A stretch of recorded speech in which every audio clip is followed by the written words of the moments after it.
Radio Play Comics is meant to adapt the stories mostly of great unadapted old and forgotten comics from the past. I use voice acting and narration to abridge the work as much as possible without lessening its impact, and to bring these stories to life the best way I can. Please enjoy. Hi, I'm Nick, and welcome to this year's Christmas episode of Radio Play Comics, Superman, Peace on Earth. This is a special Treasury edition, oversized book, printed much larger than regular comics to showcase Alex Ross's fantastic art. He and Paul Dini came up with this story together, and Paul handled writing the actual text. They also made two others in this series, Batman War on Crime and Shazam Power of Hope. But this is the one that's set at Christmas, and I feel it can stand for the others, which are all visually stunning, as you could expect.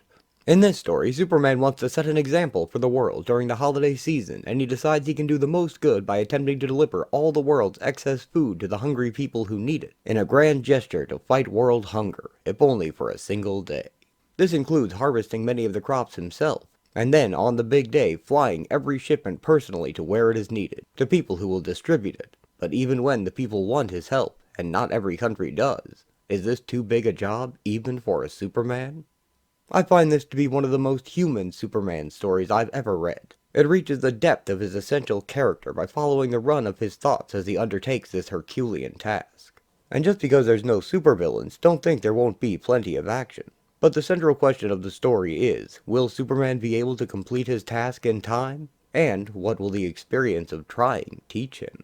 I urge you all, for your own sakes, to watch this episode on as big a screen as you are able, as Alex's artwork is the real star of the show in visual terms. Also, he has dedicated this book to the character of Superman, I think in an effort to express the character's truest feelings about humanity and himself, at least as he and Paul perceive them. And so I also urge you to open your hearts to Superman this holiday season, or whenever you might be watching this. Because while Christmas comes but once a year, the spirit of Superman is on the job inspiring us to be our better selves all year round.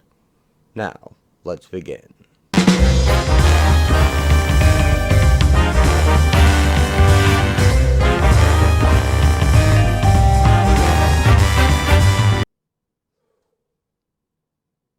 The planet Krypton was doomed. Just before its destruction, a scientist placed his only son in a small rocket and sent him to safety. I was that child. The rocket landed on Earth, where I was found by a kindly couple, the Kents. Huh? They named me Clark and raised me as their own. Even as a boy, I knew I was different from everyone around me. Through their love and guidance, my adopted parents taught me to use and understand my special gifts. As I grew older, I discovered I could defy gravity. Clark leaps the height of a building. I could run faster than anything created by man. He outraces a locomotive. My strength was tremendous, and my body invulnerable to harm. He hoists a large farm machine above his head. I later became a reporter, able to walk among men and be nearby when needed. In times of trouble, I am there as Superman. To fight for liberty and justice, I have sworn to protect the world that has taken this child of Krypton and embraced him as one of her own. I still think back to the farm. I remember the creak of the old windmill, the smell of fresh-cut hay, and the warm spring wind in my hair.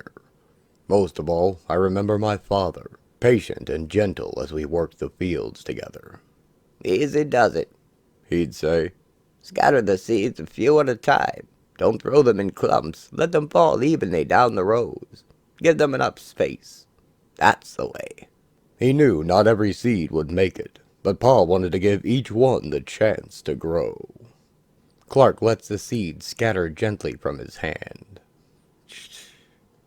He used to say the same thing about people. Some blossomed right away, while others needed a little extra care. It seems I hear my father's voice more clearly at this time of the year. Winter's on its way. A new year is around the corner.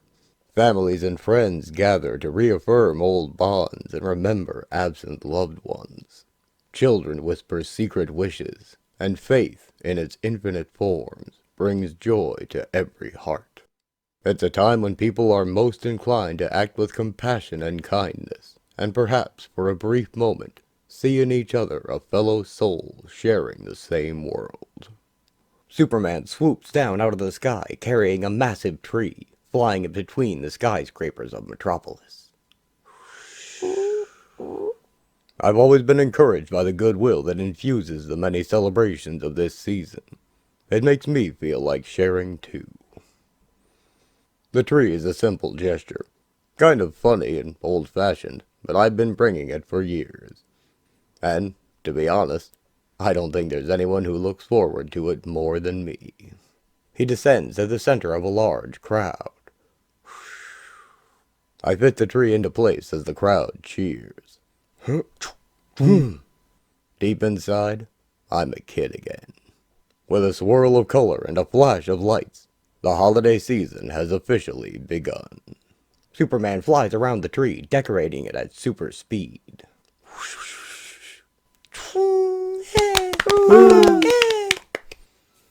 Everyone wants me to stop and speak, but I've already been here too long. The reporters surge forward, anxious as always to capture that special photo or quote. Being a newspaper man myself, I appreciate what they go through, but there are always more important matters that demand my attention. He waves to the crowd as he flies away. They call out to me, but I keep going. Then I hear a different sound, almost hidden under the roar of the crowd. A cry for help. Oh. A scream of pain. He wheels around in the air. Faster than a thought, I dive down between the crowd and the girl. I sweep her up to safety, and she faints. At first, I think it's from shock. Then I notice how light she is in my arms. So pale and thin. This girl is starving. She needs food and a doctor. I know both can be found at the downtown rescue mission. Everyone stares at Superman as he carries her inside. Huh? Dr. Rebecca Mason is a friend who has spent the major portion of her life working with the city's homeless and hungry. She's seen many cases like the poor girl in my arms, yet always has compassion for one more. Rebecca promises me the girl will be well cared for. She directs her staff to bring some nourishing broth and prepare another bed. The girl stays in my thoughts all night and into the next day. I suggest to my editor we run a piece on the homeless for the holidays, but it's really an excuse to check up on her. I walk through bright streets bustling with life. Charles Dickens once described this season as a time when want is keenly felt and abundance rejoices. Sadly, the first part of that statement is often ignored, as if acknowledging the unfortunate among us would dampen the merriment of the holidays. Clark watches people in fancy dress pass by a frail old man with his hand out, as if they don't even see him. At the shelter, I ask about the girl brought in by Superman. Dr. Mason tells me the young woman's name is Jody, a runaway from a poor southern town. She thought there would be better opportunities in Metropolis, but with no job and no friends, she was reduced to begging. Malnourished, she might have died if not for Superman. Rebecca notes, "It's too bad Superman can't be there for everyone in need." I agree. Snow falls outside the Daily Planet as the bullpen bustles with activity. That night I skipped the paper's holiday party. It helps for Clark Kent to maintain a low profile so as not to be missed when Superman is needed. Besides, I have other things on my mind. Alone in the research department, I scan the files for information on world hunger. I want to learn all I can about its causes, effects, and possible solutions. In the blink of an eye, I zip through pages of statistics and volumes of reports. The photos, however, I stare at for a long time. Clark looks upon a headline reading, "The Face of Starvation." It's ironic. I don't need to eat. I will never know hunger. I don't know what victims of starvation feel. I can't decide if that is a blessing or a curse. I think back to my father. As a farmer, he had a natural understanding for the earth. I remember him telling me this world is capable of providing for all its creatures. Even now, with so many more people, there exists enough food for everyone. The problem, Pa used to say, is people, as far back as we go, we've always had problems with sharing. Seems everyone's too busy holding on to what they've got to care how their neighbors are doing. Pa said it would take a special individual with no personal agenda to make everyone realize what the world has to offer. Someone who could put his own needs aside to help the greater good. Young Clark thinks over his father's words as he watches him work in the fields. I don't pretend to think I am that person, though I have always tried to be there for others. He remembers the good he has done. Superman rescues children from a burning building as firemen work to put out the blaze. He holds a collapsing bridge in place while it is evacuated. And tows a raft filled with people out of a flooded neighborhood. I look upon my powers as a gift, not mine alone, but for anyone who needs them. Over the years, I've helped as many people as I could.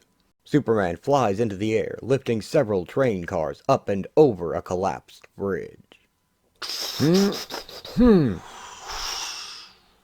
He supports a huge airliner with a smoking engine, guiding it down to a safe landing. It's not my place to dictate policy for humankind, but perhaps the sight of me fighting hunger on a global scale would inspire others to take action in their own ways. It's certainly an example worth setting. In the Daily Planet's archive, Clark Kent takes off his glasses. This looks like a job for Superman. Soon, crowds of people assemble at the Capitol building. Though I usually dislike speaking in public, I'm grateful Congress has given me the chance to be heard. Inside, Superman stands in the center of the room and delivers his proposal. They agree, of course, that hunger is a worldwide concern, and assure me they are already doing everything within their power to help. I respectfully tell them there is another way. With ripe crops unharvested in abandoned fields or going to waste in storage, America has more food than it can use, but not the means to transport it to those in need.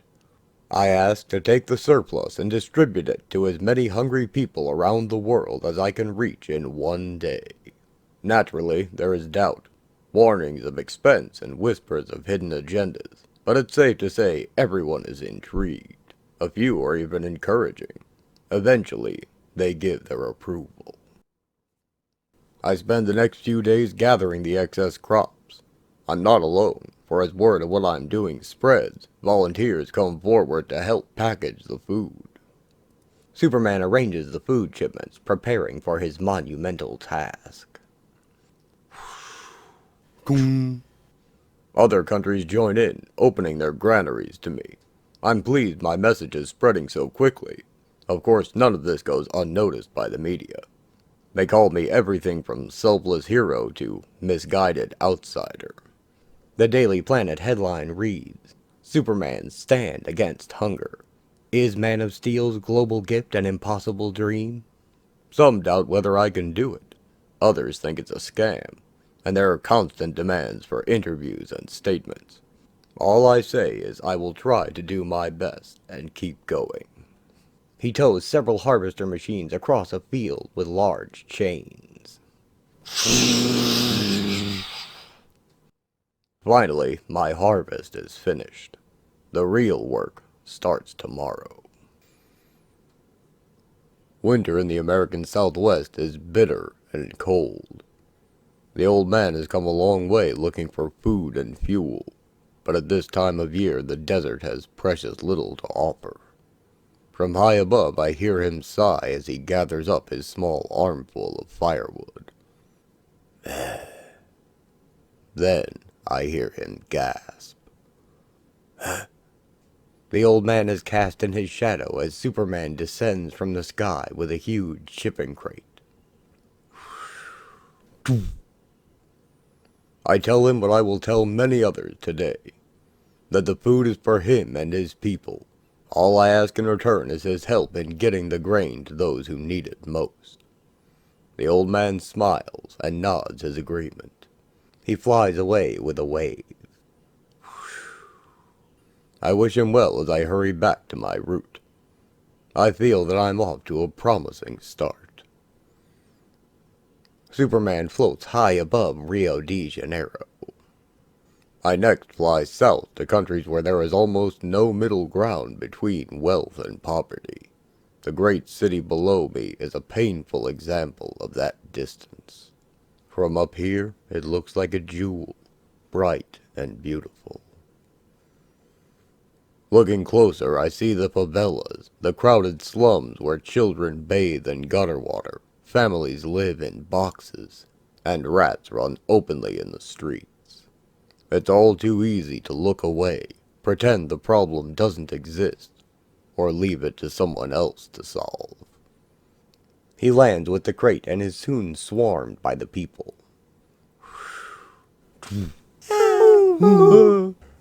But for today, at least, they will see that one person didn't look away. One person made the effort to act, and, along with the day's food, gave them a reason to keep hoping, keep trying. His smile beams at them. With every minute, I feel more sure I have made the right decision. But in a war-torn European country, I wonder if there is any hope left to keep alive. People here have seen uncountable horrors. Their families destroyed, their children crippled by landmines. A bloody conflict drags on without resolution. They come up slowly to take the food, and then move back, pale and silent as ghosts. Only one little boy speaks. He looks at what I've given him, then at me, and asks, "Will you come back tomorrow?" I look away. Superman carries a cargo ship through the sky over Africa. I fly as fast as I can, crisscrossing the globe many times in order to keep my promises. He brings another to an encampment in the desert filled with tents. I'd be foolish if I thought I could do this every day. Nor should I try. I know at best this will provide only a day's relief for people who need so much. The people of an Asian country look up to see Superman's arrival. But perhaps that's what's needed to start the rest of the world thinking about a permanent solution. By midday I've returned to Africa, determined to reach every remote village and settlement. Superman pours grain from a huge sack into bowls for hungry children. News of my visit has spread, and many, fearing they will be left out, have arrived in droves. They swarm into the village, some crowded into rusting vehicles, others making the trip on foot. He looks up and sees crowds coming from miles around. With so many moving across the dry land, I have to be alert. There is great potential for danger. An acrid scent hits my nostrils first. Then I see the distant plume of gray smoke. Brush fire. Fanned by the hot wind, it will reach the village within minutes. He flies into action at top speed. Wind screams in my ears as I fly toward the blaze. Then I hear other sounds, thundering hoos, fearful growls, and thousands of hearts pounding in terror. Panicked by the fire and desperate to escape, the animals will tear through the village, trampling everything in their path. I'm not about to let that happen. Just before it reaches the people, Superman zooms along the ground ahead of the stampede. The trench startles the creatures and turns many away. However, some of the bigger ones need additional persuasion. He holds back an elephant as it rears up before them. Superman lifts a truck full of people over a pride of lions as they claw at his cape. He gently wrestles their king, trying to bite his shoulder. Then grabs a charging rhino by the horn and turns it aside. I go as fast as I dare, careful to keep the animals from hurting the villagers or themselves. A waterspout spun up from a nearby lake puts out the fire.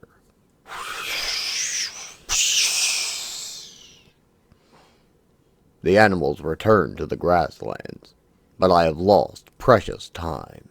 I still have thousands of miles to go. My next stop brings me in contact with a different kind of beast. As a reporter, I am well aware of the military despot who, through force and corruption, has seized control of his country. Superman pauses, holding a pallet loaded with food high above a river, with a general and his soldiers on one side and hungry people on the other. He puts on a grand show of welcome, thanking me on behalf of his grateful people. Truly, He cheers. we are blessed to be among those Superman has favored this day. His face a mask of goodwill, the despot says he stands ready to assist me. In fact, He smiles. there is no reason for you to waste your precious time in our humble land. My troops and I will distribute the food. I know this man to be a liar and thief. He has built his regime on terrorism, squandered his country's resources, and kept his people frightened and poor. If I give him this food, he will keep it or resell it. Either way, he will profit and his people will starve. As respectfully as I can, I request permission to hand out the food myself. The despot's only answer is a grinning nod to his troops. Instantly, rifles are cocked and aimed. Not at me, but at the gaunt souls across the river. The despot tells me he is a tolerant man, but my attitude verges on a flagrant disregard for his authority and his country's laws. He will not have an outside presence inciting his people to riot. Through smirking lips, he assures me it will be my fault if he is forced to initiate martial law. I let him say his piece. Then I call his bluff. He throws bags of food into the river by the citizens. The despot barks an order as the people run forward. 20 assault rifles fire. 200 bullets hiss through the air. Superman flies before the soldiers, catching all the bullets at super speed. My eyes angrily flash and every soldier drops his melting weapon. The despot admits I could pass out food and stand guard while his people ate it, but he also knows sooner or later I'd have to leave. He is quick to assure me that he has many more weapons, and asks me to make the choice that will ultimately save more lives. I leave the food where I dropped it. The general shakes his fist in anger as Superman flies away. And the people rush up to take the food, which forms a barricade. And so the day wears on. Everywhere I stop I see hunger and poverty. Some as a result of circumstance, too often as the product of man's cruelty to man. Oppression breeds a spiritual starvation all its own. In many places people furtively peek at me through cracked doors, never realizing I can see the desperate faces and shrunken bodies inside. Superman unloads the food in silence. I leave it to the empty streets and to the rats, who eat very well today. I can't overcome their generations of fear any more than I can force them to accept what I've brought. In other countries I am reviled as a political activist, a usurper, or a fraud. They don't want me there, regardless of what I'm bringing or whom it could help. He halts above a crowd, angrily throwing stones up at him.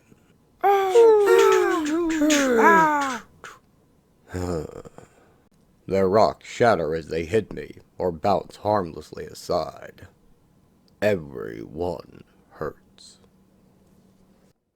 I land in too many places where hunger has stripped the ravenous people of their identities. I try vainly to maintain order as a faceless sea of hands rushes up to meet me. The people swarm all over him. The tearing fingers barely register against my skin.